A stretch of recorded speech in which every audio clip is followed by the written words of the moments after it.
I am intrigued by the statement that our biological endowment does not give us the ability to grow wings, and the observation that it does give us the ability through a lengthy process of bootstrapping to build a machine that has wings.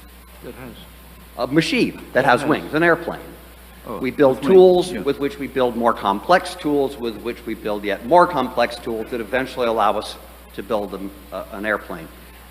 And I'm left wondering how much of that process applies in the cognitive domain.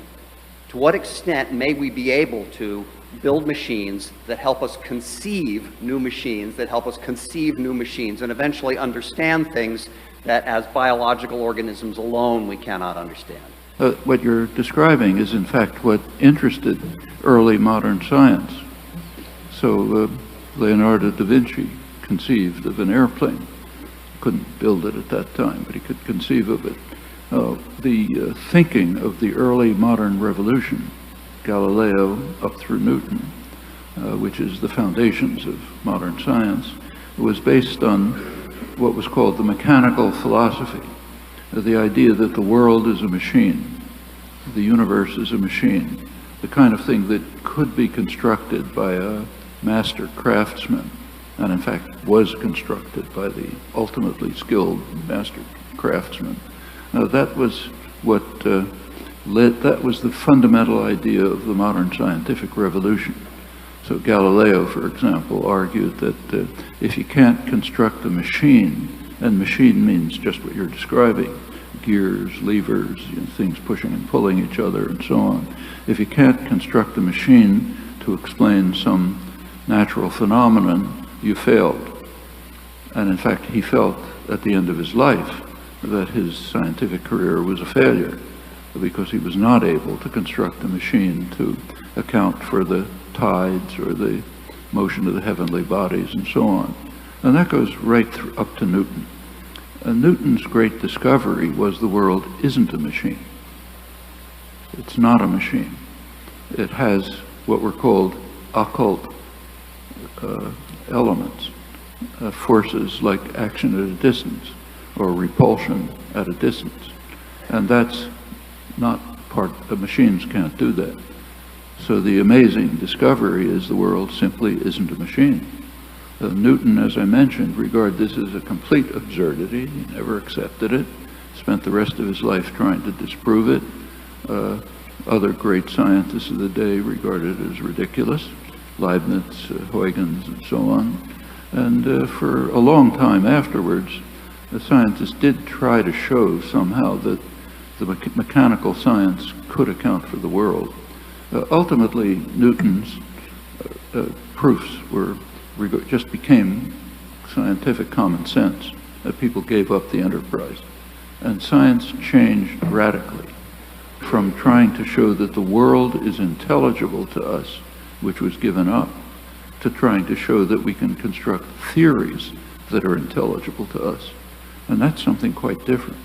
It's a radical change in the nature of science that took place. It was understood by Locke and Hume.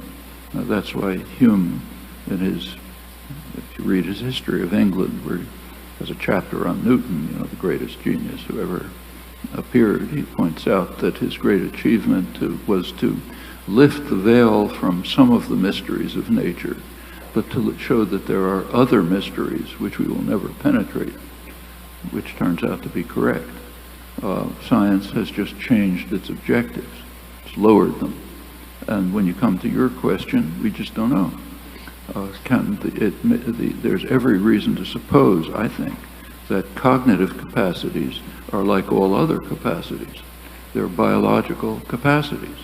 And it's just part of the logic of a biological capacity that if it has any scope at all, it's going to have limits. The reason it has scope is because of some of its intrinsic properties. So we have intrinsic genetic properties that determine that from the nutrition of the cell, of the embryo, we end up with a mammalian visual system.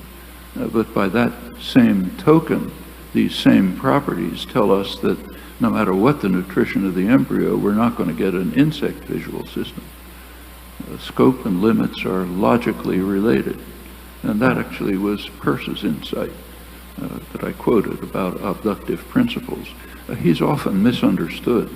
So in modern contemporary philosophy, Peirce's argument, philosophers among you will know, is often interpreted as what's called inference to the best explanation.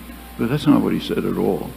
What he discussed was the idea, which I think is plausible, that you can't learn or discover anything unless there's some initial limitation of the hypothesis space. It has to somehow be limited to particular hypotheses. And in support of this, he discussed the history of science, and he points out that if you look at scientific revolutions, quite typically, when particular circumstances exist, a particular level of understanding, particular problems being formulated, there are often many people who come to pretty much the same conclusion. Some of them get there first and we attribute it to them, but others are pretty near. And the reason he argued is that these conditions are somehow putting in operation our internal abductive principles. He didn't know what they were, and we don't know what they are, that limit the hypothesis space. So you explore certain hypotheses and not an infinite number of others that are consistent with the evidence. And the same has to be true of learning. Just couldn't get off the ground unless the child's hypothesis space is highly limited. And in fact, we're coming to understand very limited. So that gets to your question. How far can our abductive principles reach? And Who knows? could a cyborg reach farther?